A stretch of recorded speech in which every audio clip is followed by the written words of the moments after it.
Hi all, welcome back. Last വീഡിയോയിൽ പറഞ്ഞതുപോലെ നമുക്ക് പറിച്ച മാങ്ങയെല്ലാം ഒന്ന് പഴുപ്പിക്കാൻ വെച്ചാലോ.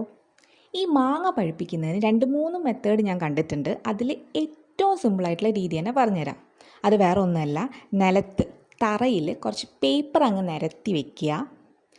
എന്നിട്ട് നമ്മൾ പറിച്ച മാങ്ങ ഓരോന്നും സെപ്പറേറ്റ് ആയിട്ട് ഒരു പഴയ തുണി ഉപയോഗിച്ച് തുടച്ചിട്ട് പേപ്പറിൻ്റെ മുകളിൽ നിരത്തി വെച്ചിട്ട് മാങ്ങേൻ്റെ മുകളിൽ വീണ്ടും കുറച്ച് പേപ്പർ വെച്ചിട്ട് കവർ ചെയ്യുക.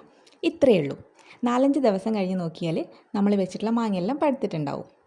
ഇനി പേപ്പർ തന്നെ വേണമെന്നില്ല, പഴയൊരു തുണി ആയാലും മതി. പക്ഷേ മാങ്ങയുടെ മുകൾ ഭാഗം തുണിയോ പേപ്പറോ വെച്ച് കവർ ചെയ്യാൻ മറക്കരുത്. ഇതിലും സിമ്പിളായിട്ടുള്ള മെത്തേഡ് വേറെ ഉണ്ടോ എന്ന് എനിക്കറിയില്ല.